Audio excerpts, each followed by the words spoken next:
Any discussion, errors, or omissions? See none. All those in favor?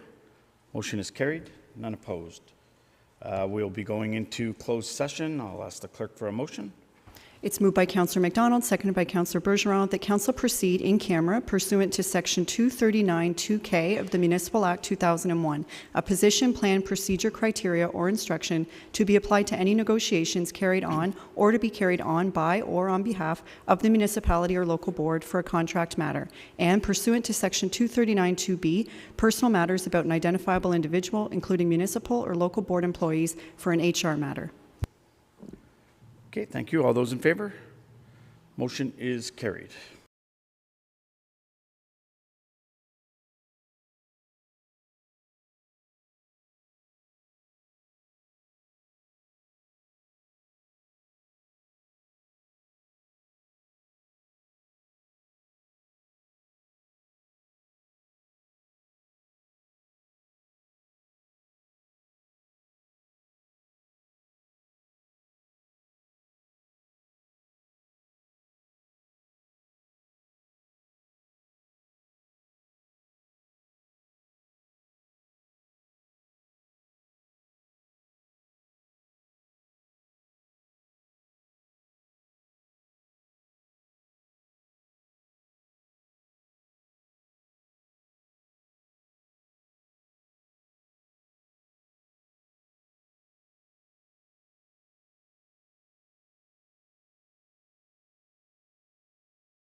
Okay, welcome back, everyone. And we have a motion, Madam Clerk. It's moved by Councillor Landry, seconded by Councillor Guédon, that Council rise and reconvene in open session without reporting. All those in favor of the motion? Motion is carried, none opposed. And we're moving on to delegations, asset management plan for non-core assets. Welcome, Chris. And whenever you're ready to go. Thank you. Just confirming you can see the presentation on the screen. We can. Perfect. Thank you very much, everyone, and good morning. So today we'll be talking, delivering a presentation on SDG Counties 2024 Asset Management Plan. And it's for non-core infrastructure. As we recall, we delivered an asset management plan for 2022 for core infrastructure to meet OREG 588-17 requirements, similar to for the 2024 plan in preparation for 2025. There we go. So today's presentation is just a brief presentation on our findings, what the recommendations are going forward, and also looking at the annual requirements and funding required to meet sustainability going forward into the future. And as it stands today based on the current inventory data, if we look at the replacement costs for machinery, equipment, vehicles, and buildings, we can see it totals at 49 million, just under $50 million in total replacement costs for those assets at this time. And that's based on a combination of user-defined costs and also historical costs with inflationary measures. If we look at the condition of these assets included in the asset management plan, 72% of assets, of all of these assets, are in fair or better condition, which is fairly good. As we can see, buildings seems to be the asset category that is falling short on the condition, and that's mainly due to the aging buildings in the buildings portfolio, which then obviously will come out at a lower condition because of their age of the assets and the need for replacement. Risk analysis was based on a high-level risk analysis based on replacement cost and condition of assets. And by far, this is it's not concerning, but it's to help prioritize, and it's a bit of a red flag for the assets in the non-core asset categories, with only 18% of assets included in this AMP fall within moderate to very low risk. And what that really means is the majority of the high-risk assets fall in the buildings category because of the age of some of the assets, which equates to close to $22 million in assets that are at higher risk. Now, does that mean they're going to fall apart today and they're going to not be functional? No, that's not the case. What it is, it's just highlighting that there are very old assets that will be in need of replacement in the future. And this is just a mechanism to help prioritize where capital spending will occur based on this risk analysis. Now, obviously, there's risk analysis within each individual category. This is at the full portfolio included in the asset management plan. So this is vehicles, machinery, equipment, and also buildings. And we'll take a look. You can take a look a little bit more of the detailed risk analysis for each asset category within the asset management plan itself. If we look at the forecasted capital requirements for the non-core assets, on average, SDG Counties is looking at $2.5 million annually for full sustainability and funding for these asset categories. And we can see within the graph that there are a couple spikes. One, the most predominant spike is from 2039 to 2043, where we can see about $26.6 million in needs coming forward at that time. And again, that's due to assets that have already passed their service life or at the end of their service life. So we can see that there's some spikes along the way, but this just helps to get a better understanding of where the funding is required over the long term. It's not just about the short term, but it's the long term. So this is why what will come out of the recommendations and the financial strategy for this asset management plan. And really what that means over a 5-year period, this trend line is $12.5 million every 5 years for the life of the assets. If we look at the categorical reinvestment rates, we can see that buildings is only funded less than 1% actually The target reinvestment rate should be around 2.6% approximately. For machinery and equipment, relatively low actual reinvestment rate at roughly 6.6%, and a target of 13.2% to meet sustainability.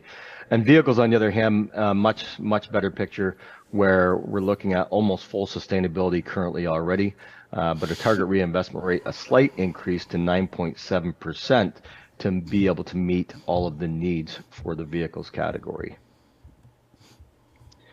If we look at the financial analysis of non-core tax-funded assets, currently the counties are funding these three asset categories at 64% of their long-term requirements.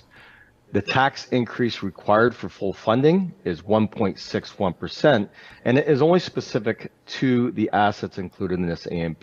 So unlike other financial strategies where there's a longer term 5, 10, 15, or 20-year plan to meet sustainability, for the buildings, machinery, equipment, and vehicles, we're looking at a one-time 1.61% one-time increase to be able to meet those funding needs going forward. And as we can see in the breakdown here, buildings are only being funded at 26% of the long-term funding requirements. They're being funded at, the funding level is only 26%. Machinery and equipment is roughly 50% of the long-term requirements, and vehicles, again, at 95%, which is a much better picture than the other asset categories, which then totals a 64% funding level for all three of these asset categories. What does this really mean when we look at sort of the recommendations going forward? Asset inventory data review and validation. Rebecca and Sarah know that it is very important that the inventories be kept up to date. Continuous review and validation of your inventory. Assets that have been replaced, acquired, or disposed of must be tracked annually. Condition assessment strategies. So we always recommend to prioritize and implement formal condition assessment processes for infrastructure and all assets. So meaning whether it be a cursory condition assessment program internally where staff make a assessment on the assets, or you hire third-party consultants to come in and do a detailed assessment. Assess condition is far better than age-based condition. Historically, we've looked at age-based condition as a proxy of how our assets are performing, but we know from a financial perspective that the estimated useful lives that we use to amortize or depreciate assets is not necessarily the actual service life of an asset in the field. For core infrastructure, and we're talking about non-core today, but for core infrastructure, we're looking at what is the expected service life of those assets. And then for non-core, it's do we replace our vehicles every 10 years, or maybe do we replace them every 15 years? Well, we may amortize them over 10 years, but we do replace them maybe at 15. So again, having condition around that is very important. Lifecycle management strategies, of course, to evaluate lifecycle management strategies at regular intervals for all assets. Acquire and apply current replacement values for all assets using industry standards. Very important, as we've noticed over the last 5 years. With inflation, the cost of everything has increased significantly. So having those replacement costs up to date in your inventory is very, very important. Also review and adjust service life accordingly to better reflect in-field performance. And that's what I was just explaining a minute ago with the condition assessment, is to understand, do we know how long our assets last in the field? Not just simply relying on numbers that we have in our database, because we may have to adjust and compensate for that. And also levels of service. So regular review of the service level tracking strategies. So all of the KPIs that were listed in the asset management plan for individual asset categories, make sure you keep those KPIs up to date annually, and then review them to see how you're performing with regards to your levels of service. If we look at next steps, review and refine your asset inventory in 2024 in preparation for your 2025 plan, making sure that there was nothing missed. Prioritize your recommendations with internal stakeholders. Increase the accuracy and confidence in the data if required. But then we look at developing the proposed levels of service for the 2025 asset management plan. Now, the 2025 asset management plan is for all assets. So we've developed a 2022 plan, a 2024 plan. Now they have to be combined into one overarching 2025 asset management plan, including those proposed levels of service, which involves engaging staff and the public to determine levels of service targets.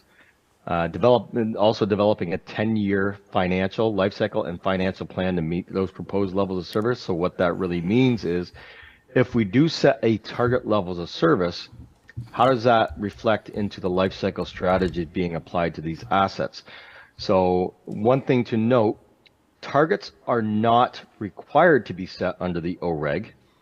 What is required, if a target is set, a 10-year financial plan and life cycle strategy must be in place to show that target levels of service and how you're going to meet those target levels of service. Another thing to note is the target levels of service not necessarily meaning it needs to be achieved over 10 years. This may be a 30 or 40-year goal in some cases to meet a target level of service. What they're looking for, the province is looking for, is that 10-year financial strategy to help you achieve and show progress towards that overall target level of service that has been defined. And also an annual review of the asset management plan, and also looking at the progress achieved to those proposed levels of service targets. What's that mean? That means annually, once a year, staff and council must review the asset management plan. Do not have to update the plan, do not have to redevelop it, but review the plan, take a look at the target levels of service that you've defined, and look at the KPIs to see if you're actually achieving those goals that you've set out. If not, those conversations must be had with council and staff, is what do we need to adjust and what do we need to do to assist us to get to those target levels of service. Beyond 2025, we talked about the annual review, but then there's also the 2030 asset management plan that will have to be developed as well. So every 5 years thereafter, 2025, every municipality in Ontario must update their asset management plan with adjusted target levels of service and an additional 10-year financial strategy to meet those targets. So it's an ongoing effort. This is not going away. So when we say an asset management plan is a living, breathing document, it actually is, because here in Ontario, we have regulations that we have to meet. So that plan must match and marry to your data, which again kind of goes back to what I mentioned earlier about the recommendation of ensuring that your inventory is complete and up to date and it's accurate. So we have the best available data for that next asset management plan. And with that, that concludes my presentation, and I will open up to any questions. Okay, thank you, Chris. Are there any questions from members of County Council? Go ahead, Councillor Lang, then Councillor McDonald. Thank you, Mr. Warden, through you. And not so much of a question, but thank you for the presentation. And I was pleased. I think, you know, I know the percentages maybe on the machinery were off a little bit, but the amounts that we are low are not big amounts. They're quite doable. So I think staff has likely done an excellent job at kind of keeping us in the realm of where we need to be. The building one, I know they've been talking to us for a few years, and after that road tour this spring, I think we're likely going to have to step up there to do something with, especially with those 3 road scratches. But thanks for the presentation, and it's good information. Okay, thank you. Councillor McDonald. I recognize it's a lot of work to get these plans done, so congratulations on the work. I am going to ask a question about more work around potentially green infrastructure, being such a rural landscape and obviously acknowledging the impacts of climate change. Is that something that you recommend be included in the future, and are there any pros or cons for a municipality looking to include green infrastructure in their asset management plan? That's a very good question. We get this very often. Yes, I do believe if you have green infrastructure in planning for the future, that should be included in your asset management plan, but also the benefits to that. We've got municipalities that have already started on that journey in past years, and they've gotten to the point where they're including their green infrastructure, whether it's natural green infrastructure or engineered green infrastructure. There is value in doing so, especially if the county is susceptible to climate change in any way. That green infrastructure that you're planning on including into your asset portfolio what is the impacts it's going to have against climate change, and also what's the value in developing green infrastructure. Okay, thank you. Any further questions or comments? Seeing none, thank you very much for your report, and we do have a motion to pass. It's moved by Councillor Gaydel, seconded by Councillor McDonald, that the Council of the United Counties of Stormont, Dundas, and Glengarry approve the asset management plan for non-core assets as presented by PSD citywide. Questions? All those in favor? Motion is carried. Thanks, Chris. Thank you very much. Have a wonderful day, everyone. Okay, moving on to action requests, corporate services, community organizations funding committee terms of reference. Madam Clerk. It's moved by Councillor Broad, seconded by Councillor Landry, that the Council of the United Counties of Stormont, Dundas, and Glengarry approve the terms of reference for the Community Organizations Funding Committee and appoint 4 members of council to the committee. Okay, thank you, and I'll ask the CAO to speak to this. Thank you, Mr. Warden. So we put together a draft terms of reference, and we also wanted to seek council's input on that terms of reference.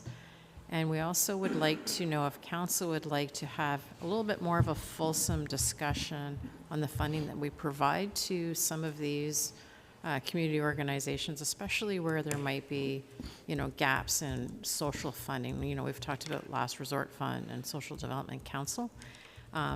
What we also have been discussing is whether or not council would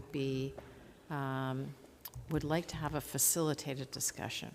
So we do know of a very good facilitator that we have used in the past, but if council would like to devote, I would say like a morning or a half a day, it could be an evening, but if you wanted to devote that time to sit down and have a fulsome discussion on the types of things that we're funding, I think that we could coordinate that as well. So we're looking for a little bit of direction from council. I think it's an important, certainly a very important discussion for council to have. And I think that the terms of reference is something that we can still continue to work on if council would like to continue to leave it in draft form and continue to have those discussions. We look for council's direction. Okay, Councillor Gaydel, then Councillor Lang. Thank you, Mr. Warden. Through you, first I want to thank staff for bringing this back and Councillor Broad for bringing this to everyone's attention. One thing I would say is I definitely think there's a need to have that conversation about what the policy looks like, so that the committee isn't just one-off looking at each individual project, but rather determining what those gaps are and then coming up with essentially a mandate or a criteria that can be applied consistently through all funding applications. And I'd like to see, if possible, some of those external stakeholders attend the meeting to maybe provide some additional information and answer some of the questions that were posed by county council members. Sorry, just for clarification, you're talking about the actual committee meeting, or are you talking about it when we meet? Prior to the committee accepting any applications or reviewing any applications, right, we need to establish a criteria that's very clear, what we're in the business of providing services for. So essentially trying to provide that missing link between those strategic goals, such as the prevention of homelessness, and what we're going to put towards funding or actionable items. So I think we need to have that policy in place first, whether that's done by the committee and comes back to council for approval, or the council have a facilitator come in and we discuss it as a group first. I'll leave it up to staff. Yes. Okay, Councillor Lang. Thank you, Mr. Warden, and through you. And I'd like to also thank Councillor Broad for bringing this forward, because I felt a little bit blindsided last year when we kind of got it and we found a little bit under pressure, and it would be good to these are serious things and to look at them seriously. So as far as the makeup of the committee, I'm perfectly fine with it, but I'm glad to see that other paragraph, and I'm glad to hear our CEO to speak to that, because I just thought to myself, if I was on that committee and a few applications come in, I don't right now know where the rest of council is and what we would like to do as a group. Do we feel it's in our mandate to do this? Do we want to continue to do it? We've kind of opened the door a little bit last year. That was almost $197,000 that we gave out last year. So I think the door is open. I'm sure those organizations are going to come back And I do think we have to have that facilitated discussion, decide where we stand so the committee knows, you know, where they are and where they're headed and where the council would like to, what sort of things they'd like to be brought back. So very happy to see that. The only thing I would like to say is that would have to kind of happen quickly because we're going to need this up and running before budget in a few months. Yes, I think we're thinking of something in September for meeting with a facilitator which I think just is very important. I think we need to know how we're going to move forward in the future and that we're not just taking things on a one-off. And I think we need to make a decision what we're planning on funding in the future, because it's not going to get any easier. We're going to continue to have more and more people at our doorstep, and we already know that the City of Cornwall, with the budget coming up next year, will be increased in social services. So there's a lot of pressures on us right now. So Councillor Williams, then Councillor Landry. Thank you, Mr. Warden. Yes, I agree very much with Councillor Lang. We do need, I think, to have that conversation as a county council, because this is, you know, potentially a shift in terms of, you know, going into further funding social service agencies outside of our current legislated duties with the City of Cornwall as service manager is significant, and we need to have a discussion about the potential pitfalls of that or the opportunities for that, whatever it may be, so that we're going into this eyes wide open and don't end up with a laundry list of applicants coming to us looking to solve social problems that there just is never enough money in the world that we could ever fund. So I think a facilitated discussion is very important, and we need some before we even assume that, you know, we're going to open that door. Perhaps we will, perhaps we won't, but we need to go into it fully and with a common understanding of what we're trying to do here. Okay, thank you. Councillor McGillis. Thank you very much. I think that as our CAO said, this is a very important initiative, and we have to prioritize where we're going to be spending our money, and we have to ensure that where our money is going from the tax dollar is going to the right cause and right places. So I agree with this committee. Okay, thank you. Further questions? So, Madam CAO, we would be looking to, first off, we'd ask maybe for some people to volunteer for this committee. Secondly, we have a facilitated session. And thirdly, for the terms of reference, maybe we could just leave them in draft, and something that comes after the facilitated period and that the committee can decide on their own. Everyone good with that? Okay.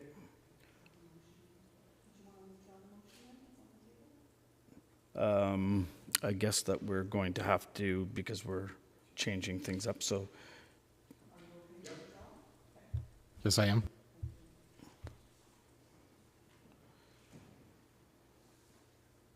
Are you making the changes now? Or do you want us to move forward and we come back to it?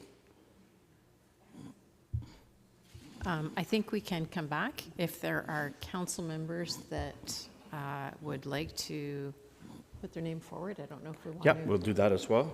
Anybody looking to be on this committee? So we have Councillor Lang, Councillor Broad, Councillor Gaydon, Councillor McGillis. Any others?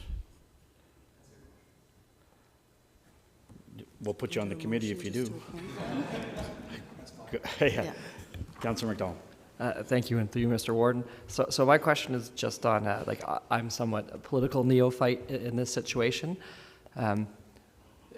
In order to best represent, my viewpoint, so this is a question probably to you as an experienced individual, at the committee level, once the committee makes the decision, then it's the committee's decision. So in council, I'd be expected to stand with that decision. And I know that sometimes I'm the contrarian in this room, and I just don't want to lose that voice in here. It is just a committee recommendation that'll come to council. It'll be part of our budget deliberations, and it'll be it'll be decided that way. So there'll be a fulsome discussion here at council, and we don't necessarily have to take the committee's recommendation. What we're hoping this committee will do, will vet and meet with these people, and as Councillor Broad has stated often, is, you know, find out to make sure we're not overlapping, you know, to make sure that, you know, that what's being done is being done in the counties and not all in the cities. So I think it's I think the work of the committee is important, and at least at that point, if we have an issue with one of the amounts, then we can, they'll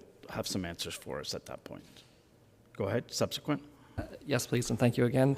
So if I was a member of the committee and say that I was the one on a 3-to-1 vote, would I be, I guess, procedurally able to speak that same opinion in front of all of council? Because I just don't want to. Yes. Okay, then I would be interested in putting my name in for consideration as well.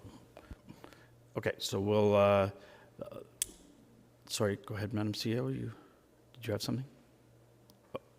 Okay, so that the committee appointments will be a decision of, I guess, my decision. So I'll make that decision and we'll move on from there. Go ahead, Councillor Landry. Just one more, maybe Madam CEO can get us that information. But with regards to the committee itself, so when is it still, like usually it's delegation driven? So they come to, is it still going to be the same process where the delegation is at the council? The delegation will meet with them prior, and then once the committee comes back, the delegations will be directly to the 4 members of the committee and not all of council, correct? I think that's the spirit of what we're looking at. We can discuss that during the facilitated session.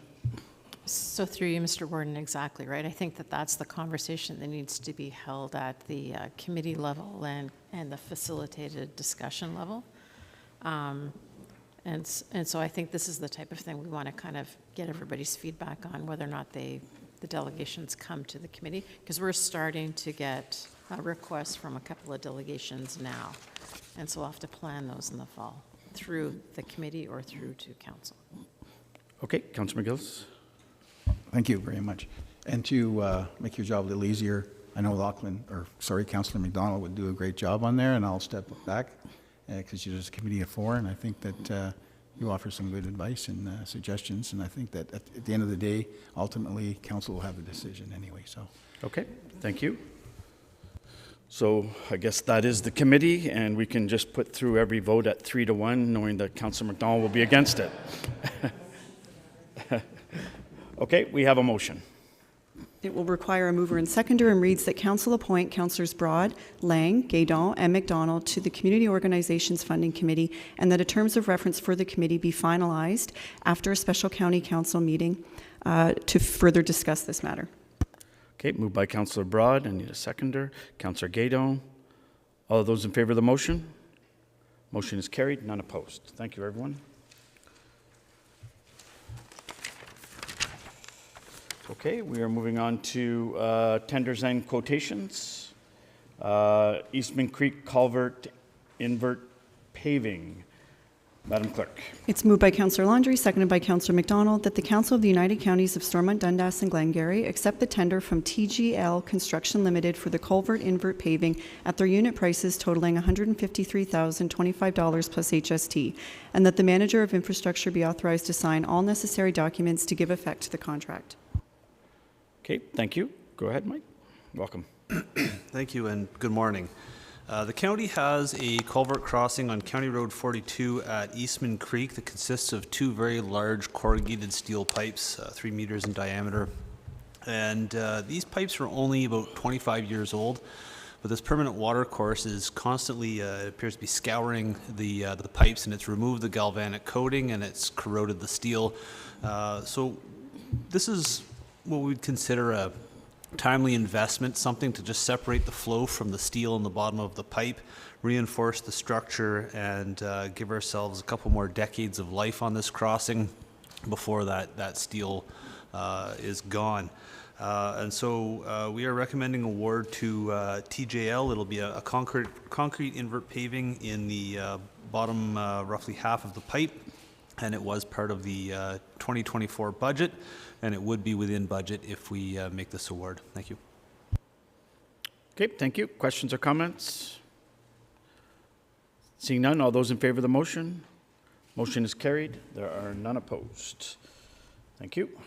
Moving on to bylaws, policy 1 to 12 amendment.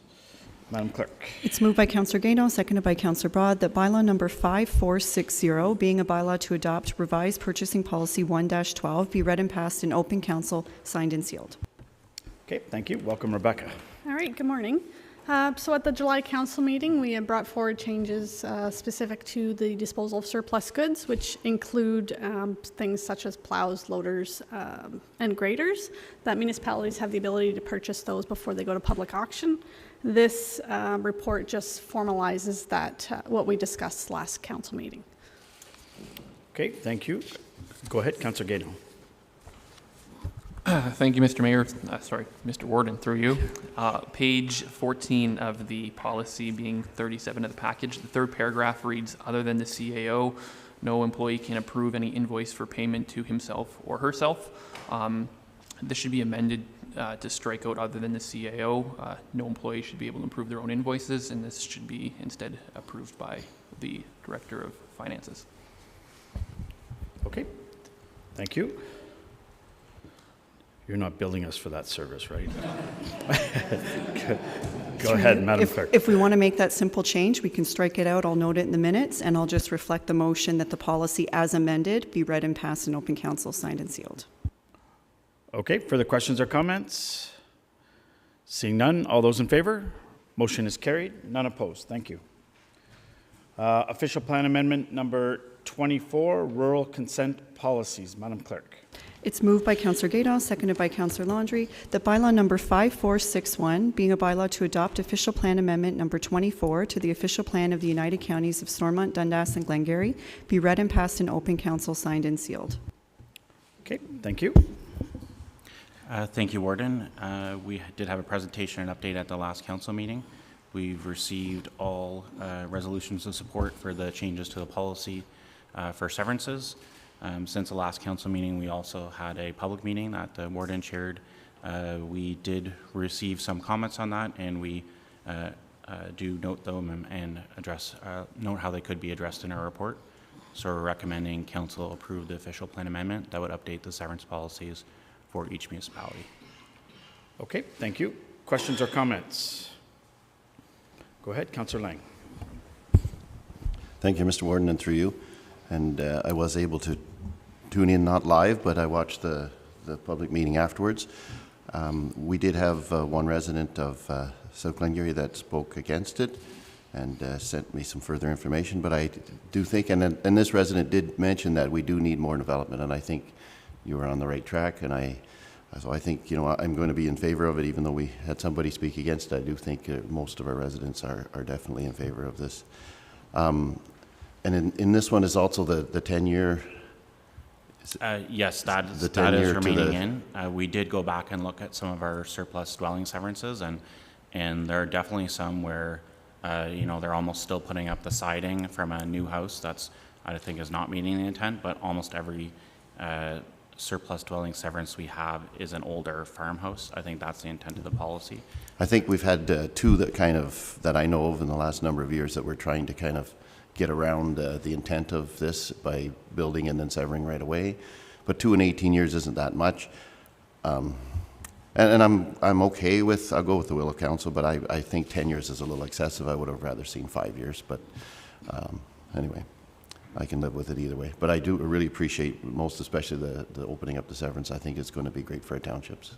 Thank you. Okay, thank you. Councillor McGillis. Thank you, Mr. Warden, through you. I certainly support this proposal, and thank you very much for your report and all the hard work that was in the efforts making this happen. But I'd like to take this opportunity to ask County Council to consider a motion to ask staff to provide an internal review of the current policies to allow more driveways, entrances, and shared driveways onto county roads to allow for increased residential growth and also development. I believe these current policies are outdated, and this initiative will certainly help reach the province's goal of 1.5 million houses or homes within 2031. also want to provide an increase, this also will provide an increased tax base to our municipal coffers to support more services for all the committees and also the communities in SDG. So what I think this is something that we have to take a serious look at, because as I said, the policies we have, there's lots of people have mentioned, I don't know, after the meeting, I received many calls regarding the potential developments on county roads where they were told they couldn't develop any houses there because of different, the reasons that were in place and that were voted in September of 2018, especially for shared driveways. I think I'm asking if council will support a motion to move that forward so that you could maybe do an internal review and come back with some kind of an idea how we should move forward with this through you. Okay. Okay, thank you. I'll jump in here. I've been speaking with Madam CAO about this, and it's something we've been talking about. It's come up quite often in the last little bit. I think the direction is that we were waiting for Ben to come back. We're just anticipating your comeback. So just to maybe review this policy and maybe something that we would do at a committee of the whole, because I think we need to have a full discussion on it. And I know that the roads department have their theories on it. I know, and I know we have ours. So I think we need to gel those together and have a good discussion. So if everyone's good with that, we can move forward with that, Madam CEO. Okay, Peter, did you have anything to comment on it? I know we just spoke to that. The report is probably best dealt through a separate. It was definitely brought up during the public consultation. Yep. We thought, as you mentioned, a separate meeting might be helpful. Great, thank you.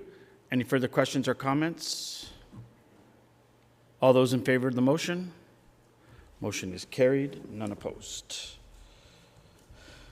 Okay, moving on to official plan amendment number 25, boundary adjustment and housekeeping. Madam Clerk. It's moved by Councillor MacDonald, seconded by Councillor Guédon, that bylaw number 5462, being a bylaw to adopt official plan amendment number 25 to the official plan of the United Counties of Stormont, Dundas, and Glengarry, be read and passed in open council, signed and sealed. Okay, thank you. Thank you, Warden. So this report, we did receive direction from County Council in June to begin this process, and Lindsay and our students, Sammy and Nathan, and all our staff at the counties and all of the local municipalities have been working hard to bring these forward, potential properties that are ready to go for development purposes. We've been working with our conservation authorities and the Ministry of Municipal Affairs. In speaking with the ministry, there were some properties, such as in Maxville, we had originally proposed that they felt the new provincial policy statement coming out in October has some more flexibility, so we'll come back to some of those. But we looked at all these properties that are on the final list, and we believe, and the planners at the local level also believe these can move forward and create hundreds of new homes that are ready to go. So we're recommending council support this amendment to adjust the boundaries of the official plan for several villages. I think there's 20 or 21 different villages within the municipality, the 6 municipalities, and approve this amendment. In addition to the residential development, especially in South Glengarry, there's some protection for some of the business parks that are along the 401 to make sure that you're not getting residential severances there. That'll prevent businesses from expanding. And all those, again, we have large business proposals as well moving forward. So we're recommending council support the amendment. Okay, thank you. Just before I ask for questions, I just want to thank Peter and Lindsay and all your team for the really good reports and all the hard work you've done on these, on both of these. And I know at the public meeting, it was probably the most people I've ever seen at a public meeting, so it was good. So just want to thank you and congratulate you for the good work that you've done. Thank you. Thank you. Questions or comments? Councillor Guédon. Thank you, Mr. Warden. Through you, I was just wondering if you could speak to the letter received from the RCA. They noted that some of the lands to be brought into the settlement areas gained organic soils and might not be developable. Thank you for the question. So that's a property that we've been working with the Kurt Wave Realty on with a number of years. They have brought forward the first phase of the subdivision. This would be the next phase. There are organic soils identified in the official plan. They did a preliminary study that showed they were okay, but it's definitely not the level of detail that would be required for a full plan of subdivision. So if they are to move forward with that plan of subdivision, they would need to submit a detailed geotechnical study to our RCA for feedback.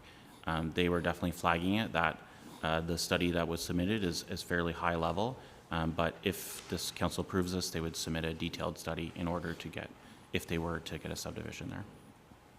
Okay, thank you. Councillor St. Pierre. Thank you. Through you, Warden, I just want to commend you on the report for an individual that works in the land development industry. It's a pretty comprehensive report. Just a little bit of housekeeping on page 108 under the details of the amendment. On number 5, Schedule E, Morrisburg, there's a reference to Hallville in that paragraph. Thank you, Councillor. We can definitely make that correction.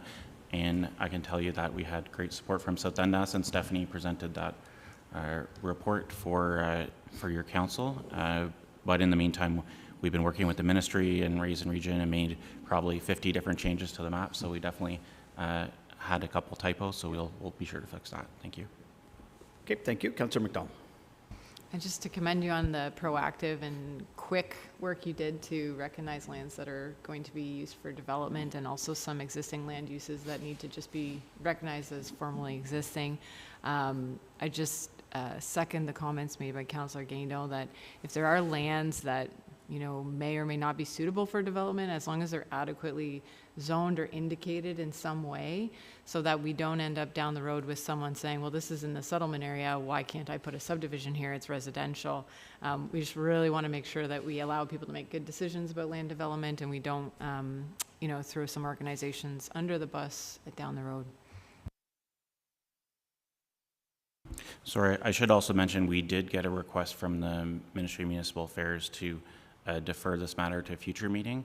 We did consult with our planners, and they're at the local level, people are ready to go, so we're recommending council move forward. If there's a particular property, we can definitely work with the ministry on, but we already have developers that are just waiting to spend money, hire the people, and move subdivisions on these properties, so we're recommending council move forward with adopting the amendment.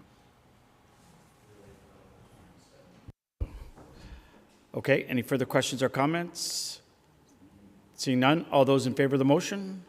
Motion is carried, none opposed. Thank you.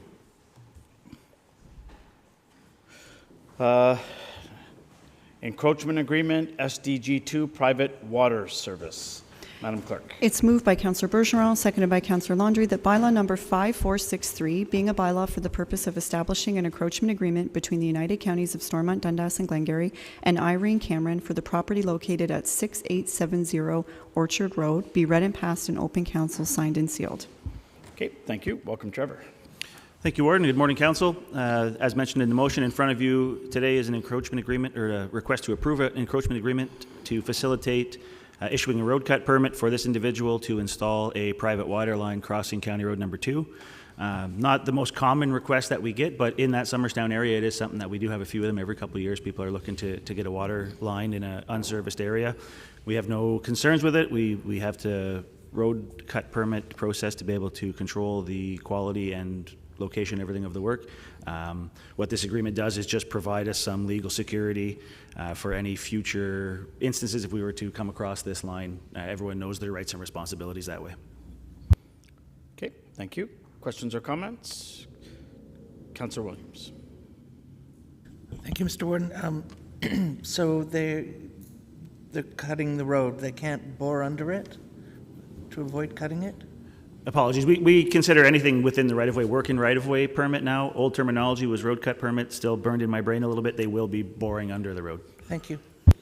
Okay, thank you. Any further questions or comments? Seeing none, all those in favor of the motion? Motion is carried, none opposed.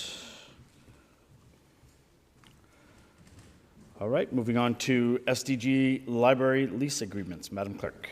It's moved by Councillor Broad, seconded by Councillor McDonald, that bylaw number 5464, being a bylaw for the purpose of authorizing SDG library lease agreements between the United Counties of Stormont, Dundas, and Glengarry, and the local municipalities, be read and passed in open council, signed and sealed.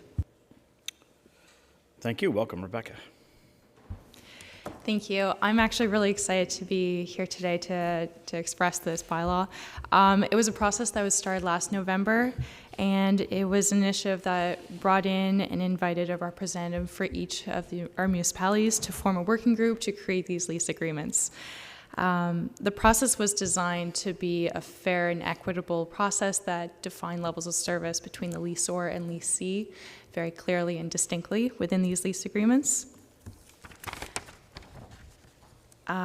The working group subsequently met, allowing further comments to be made, changes to be made to these lease agreements, and the SDG Library Board approved the draft copy of the lease agreement, and it now forms the SDG Library's facilities policy.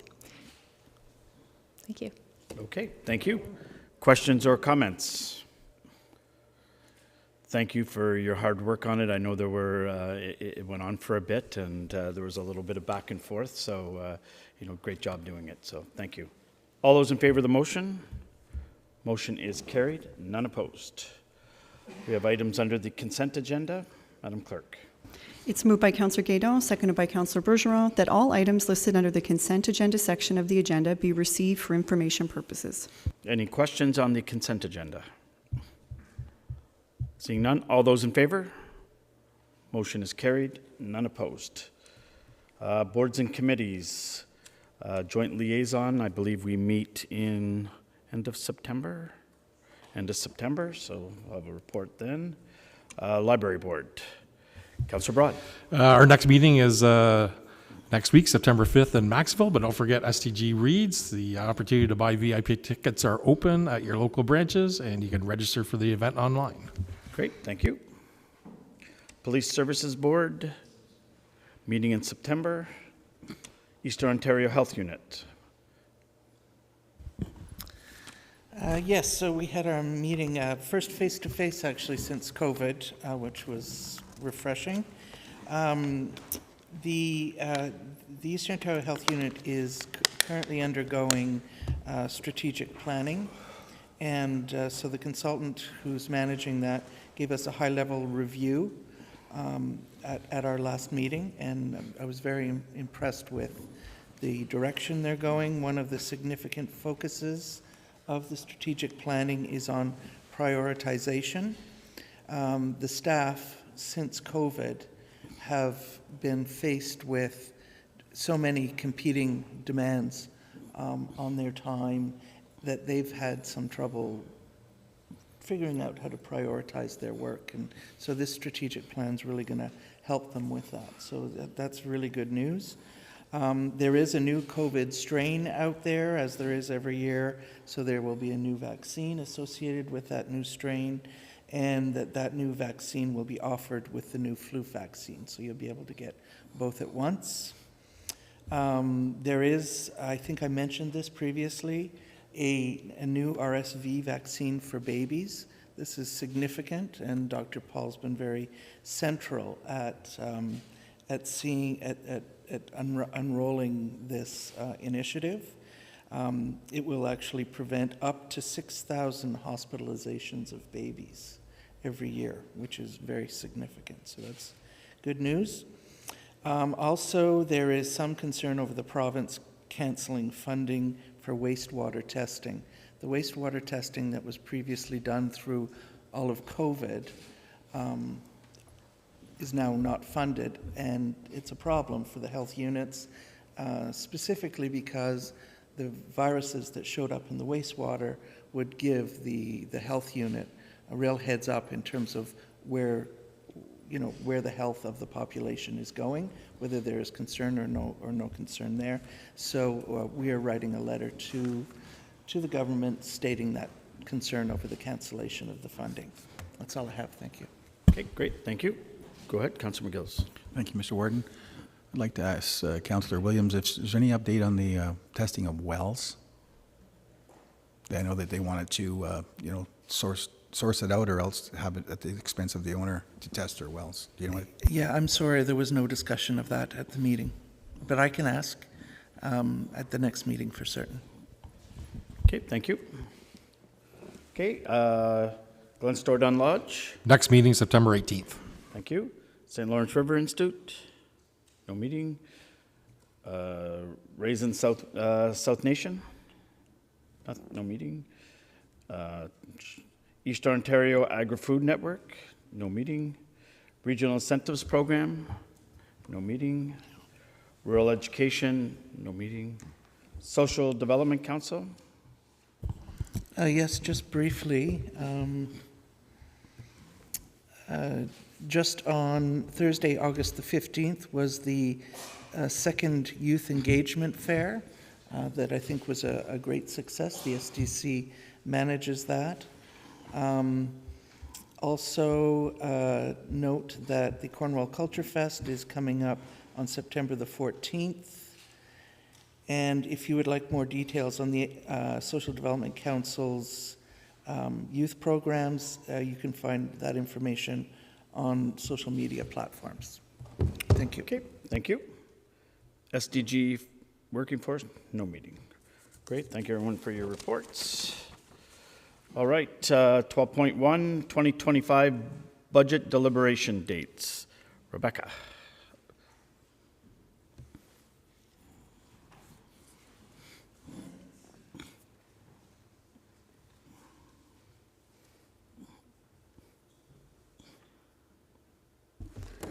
All right, so I guess it's that time of year again. I can't believe we're already looking into 2025, but it's here. So I'm looking at potential dates for December. I know at the last council meeting we had discussed doing an early budget in December.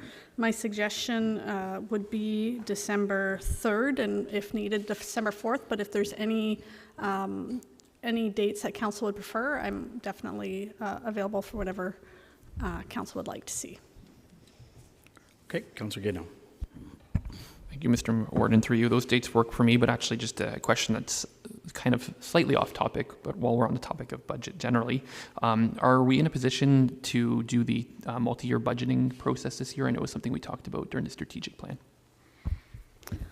No, that's a very good question. So Sarah and I, if Sarah's not here, Sarah and I have been working with FMW, which is a budget software. We're in the implementation phase of initiating that software. We've got it working with IT and getting it, it's now synced with our servers and things like that. So I don't know if it'll be in place for this this budget specifically, but will definitely be in place for next budget.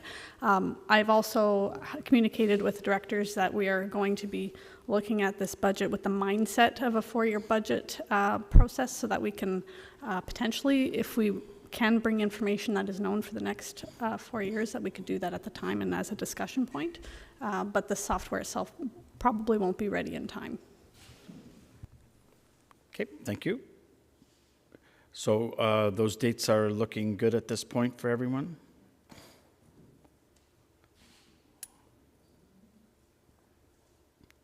They're December 24th and 25th.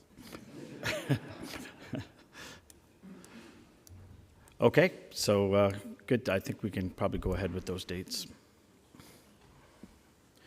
Thank you. Contracted plowing services, Trevor.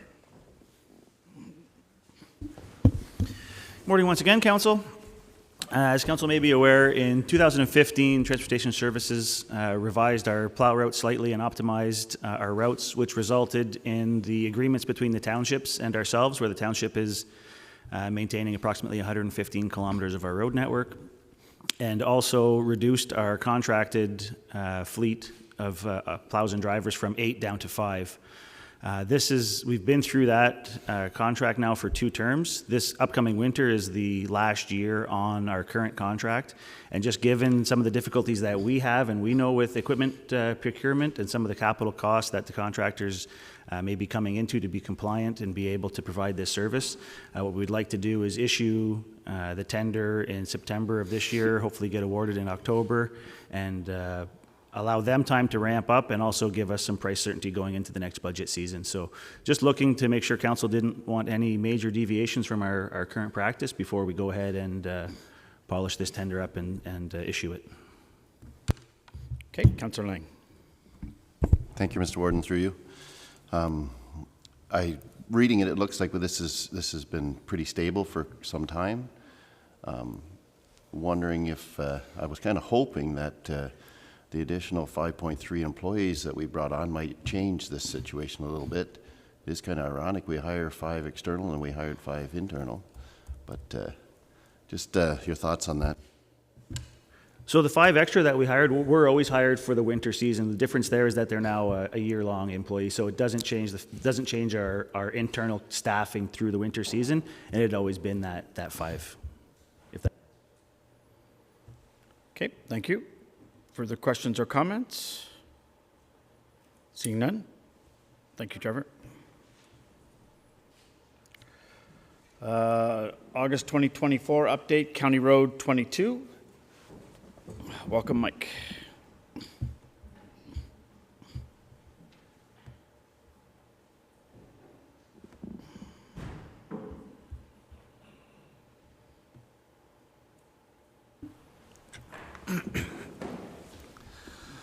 So this report is just a update of the progress that we're making in taking the County Road 2022 reconstruction initiative to construction. Staff feel that we have a design that is very close to complete, so that we are taking it through the next stages of the process, which is approvals with the regulatory agencies such as South Nation Conservation Authority and Department of Fisheries and Oceans.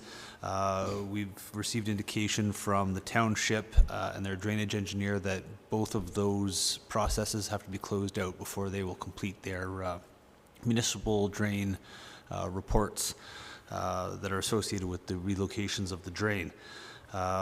We are making progress on the property acquisition initiative with a few purchase agreements in hand now. So staff are continuing to remain in contact with those that haven't signed on yet, and we're trying to resolve that as soon as we possibly can. Hydro is working through their design at the moment. We understand that they have staked out pole locations along the entire corridor, revised the layout of the poles and the wires, as well as I met on site with two of their techs, about 2 weeks ago. We walked the entire site together. We reviewed pole locations, we reviewed impacts to landowners, we reviewed some of the farmers, for example, wanting wires raised so that they wouldn't be hitting the bell wires with their equipment, wanting poles moved so that they had easier turning in and out of their laneways. There were quite a few farmers with poles immediately on the edge of their entrances, and had been so for many decades. So we're working with the utility to reduce the impacts to the farmers so that the poles that will be there for decades to come won't impact them in the way that they have in the past. And lastly, we're looking towards a tender in the spring of 2025 once we believe we'll have all the other processes closed out and be in a position to tender the project without causing any delay to a contractor by not having anything completed. Thank you. Okay, thank you. Councillor Williams. Thank you, Mr. Warden. I'm just looking at your report here, and I see that there are 20, with regards to property acquisition, 24 unresponsive individuals. I'm just a little concerned about that number at this stage of the game. So I initially contacted most of the landowners myself, and then we brought in a consultant to help with the workload through that process. And he met with them 2 to 3 times and spoke with many of them over the phone. The nature of it is that we're going to them for property, and some of them aren't really interested in really moving this along. So we have to continually meet with them, contact them, remind them that we're trying to do this. We're at a point now where the design has essentially come to something stable in what we intend to do across the frontage of their property. We don't have any more changes. We had made some changes at certain points based on their feedback.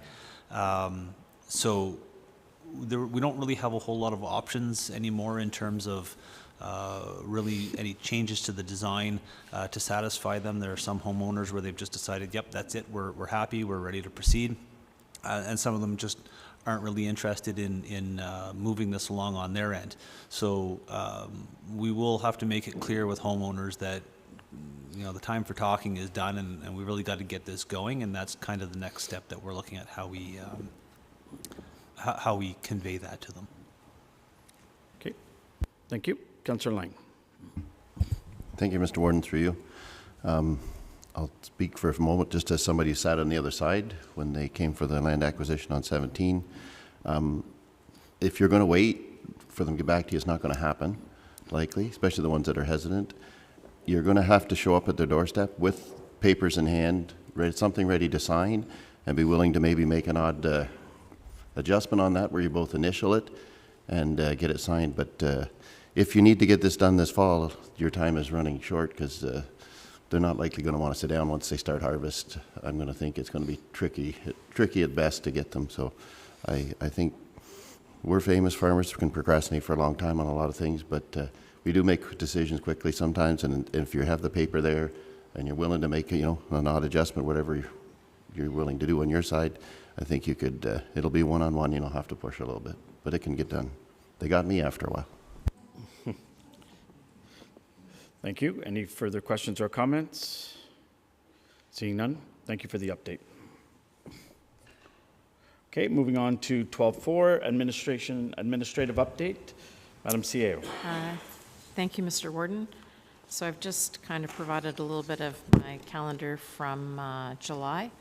Wanted to just highlight that the Ontario East Municipal Conference is September 11th to the 13th. And then also at our next council meeting, we will have an employee recognition awards. And we're just debating whether or not we might have a barbecue. We might not. We might postpone that. But I wanted to just give County Council an update. A couple of recruitments that we're doing more so in the planning services area. We've had a couple of movements there. So that's just that in a nutshell. If anybody has any questions. We'll move on to AMO delegation update, and I can jump in on that as well. Thank you, Mr. Warden. So I thought I would just provide a summary of the delegations that SDG participated in most recently at AMO. So we had a delegation with the Ministry of Education. We had a joint delegation with the City of Cornwall. And then the warden also participated in several delegations with the Eastern Ontario Wardens Caucus. I included a copy of our briefing note for the Ministry of Education. I also included a note from the EOWC with their housing priorities. And I thought that I would just hand it off to Mr. Warden in case he would like to highlight any of our delegations. Okay, thank you. So, yes, we did meet with the Minister of Education. It was the parliamentary assistant. North Glengarry also had a subsequent delegation with them, so we kind of got a half hour with them. The minister, I think the Ministry of Education a little bit in flux with the changes that have been made and the new minister coming in. But what was good was it appeared the staffer, which is known as the deputy minister, was in that meeting, and you could tell she's very knowledgeable, and so we seem to get some good answers from her, and I think we'll see some follow-up in the near future on that. With the Wardens Caucus, I met with the Eastern Ontario Wardens Caucus met with Rural Affairs Minister Lisa Thompson. She was You can tell she's from a small rural area. She was very open to what we were talking about.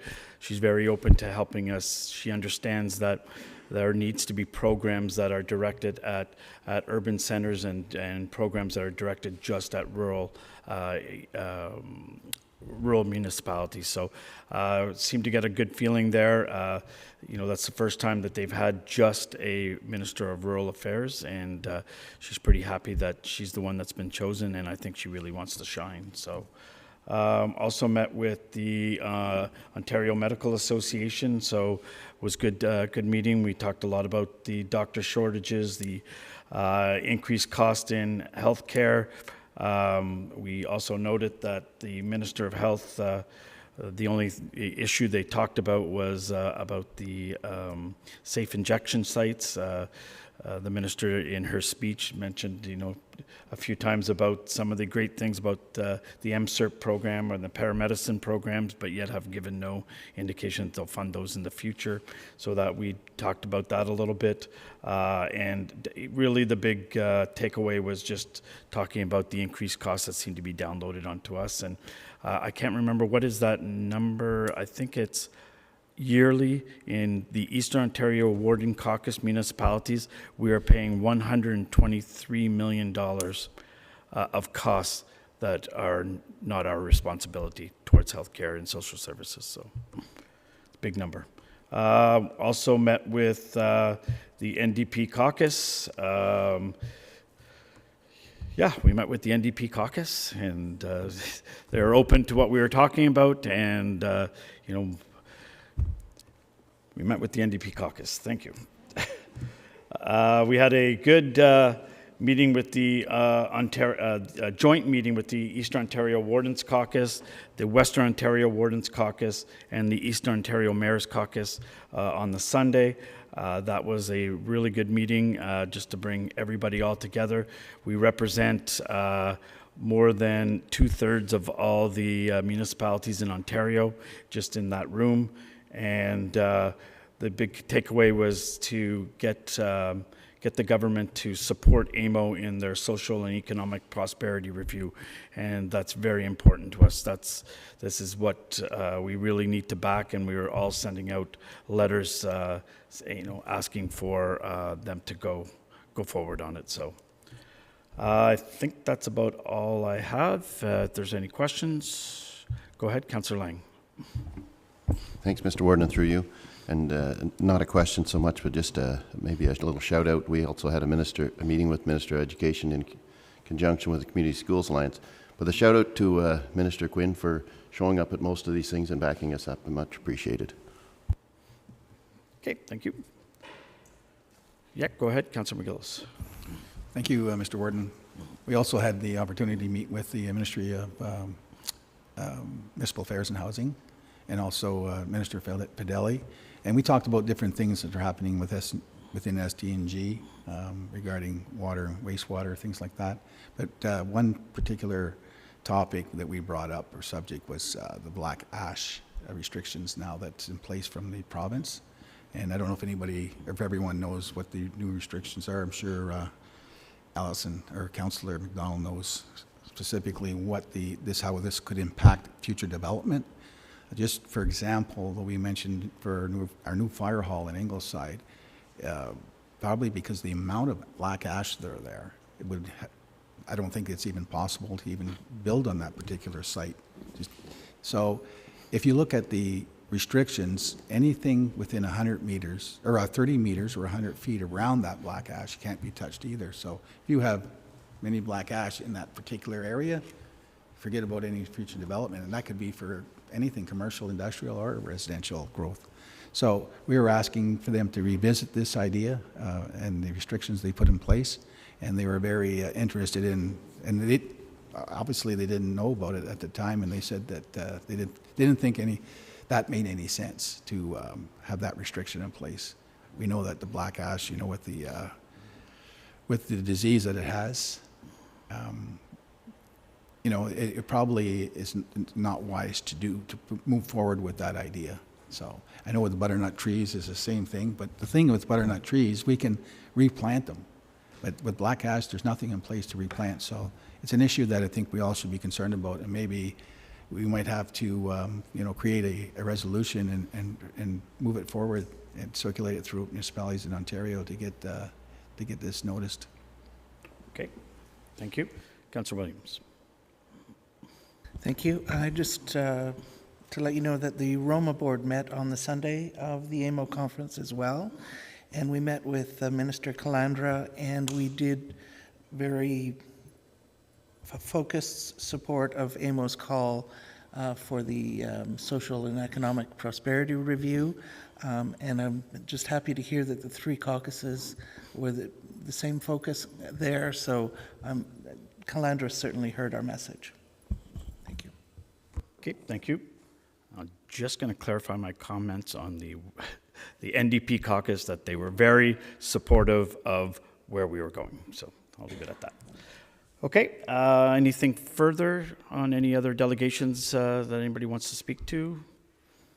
Okay, seeing none, thank you everyone. I think it was a really good conference. I felt there was they were listening a little bit more than in the past, and so I think it was overall. I think the government we're looking for some movement in before the next election on some funds coming forward. So, SDG Counties Strategic Plan 2024 update, Madam Clerk.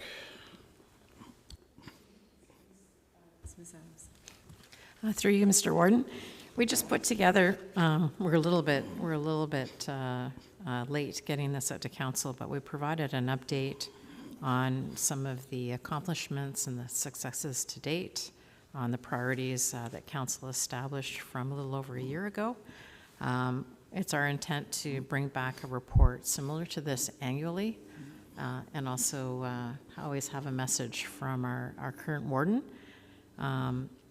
Not sure if anybody has any questions or council has any feedback, or whether or not this is the right amount of information. A big component of what we've worked on this past year was partnerships and collaboration, so it was good to have that committee meeting of the whole to be able to, take the time to go through many of the things that we're working on with our local municipalities and our neighboring municipalities. So if anybody has any questions, I'm happy to take them. Any questions or comments? Everyone's happy with the content that we've received? Perfect. Great. Thank you for the update. No motions and notice of motions, no petitions. Miscellaneous business, the election of warden for 2025. I will pass the meeting over to the clerk. Sure, thank you. And through you, Mr. Warden, I'll just give a quick overview of the process that will be facilitated in just a moment. We have some new faces in the room today, so I'll give a quick overview. So in a moment, I will call for nominations for the position of warden for 2025. Each nomination will require a mover and a seconder.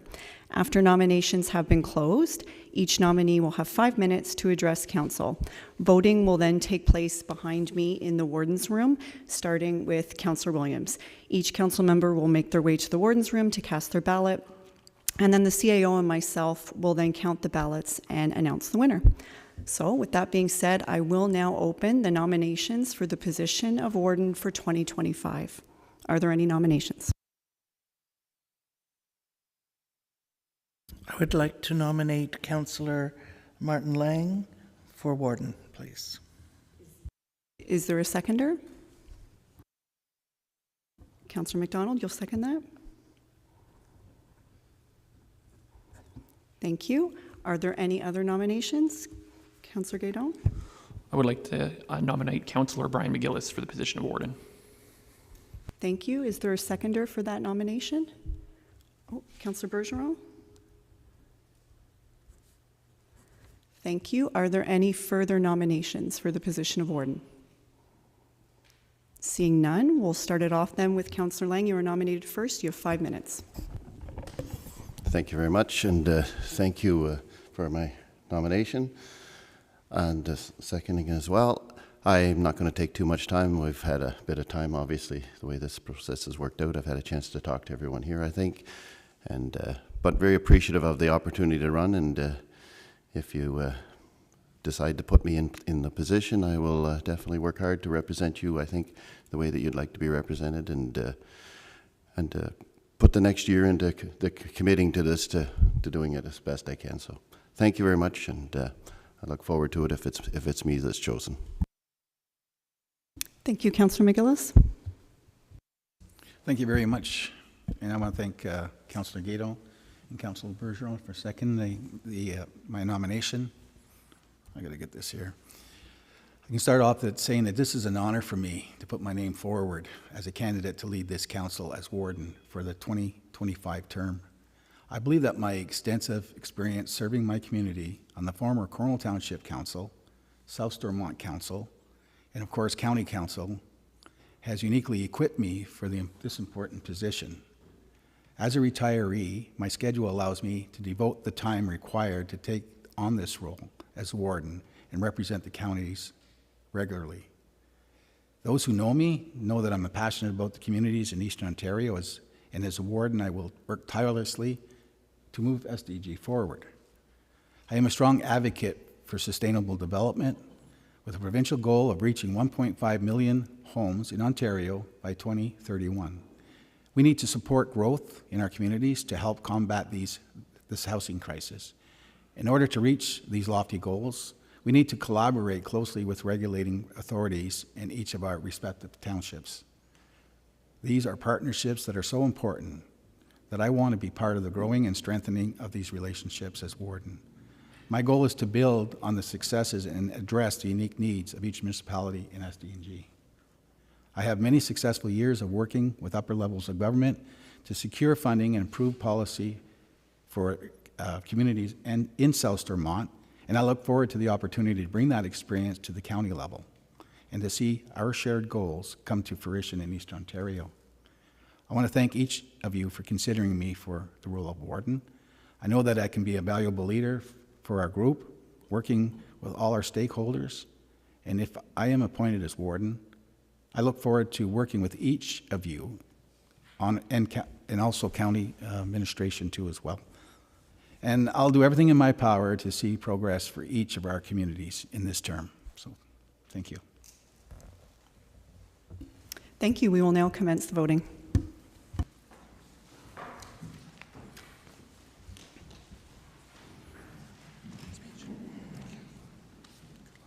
Thank you again.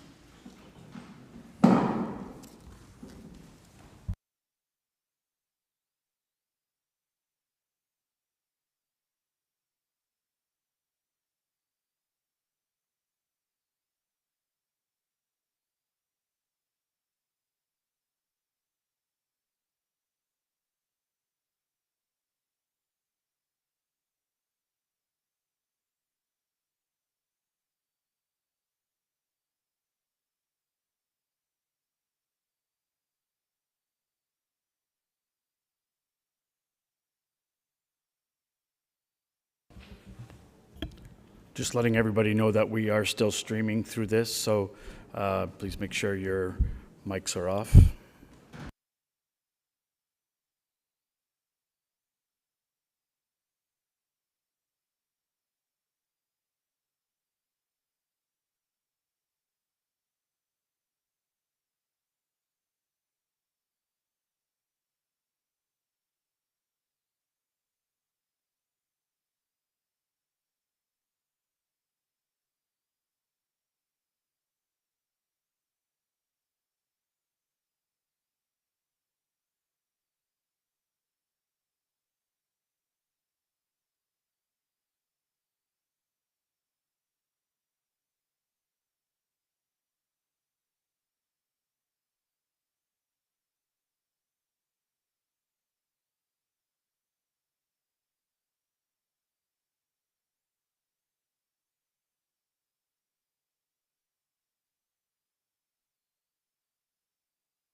Thank you, everyone. The CAO and myself have counted the ballots, and Councillor Martin Lang will be warden for the year 2025. Congratulations.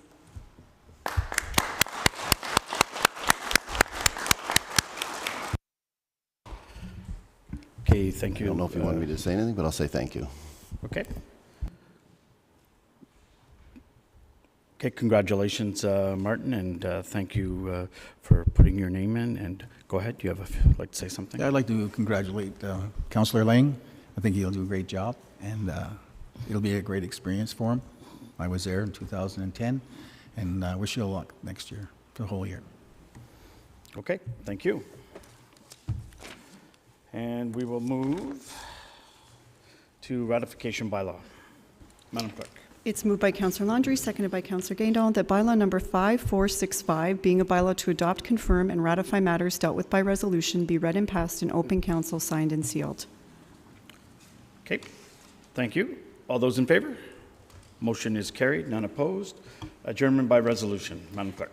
It's moved by Councillor Broad, seconded by Councillor Bergeron, that council adjourn to the call of the chair. All those in favor? Motion is carried. Thank you, everyone, for moving this meeting along, and wish everyone, well, I guess not a good weekend. It's the start of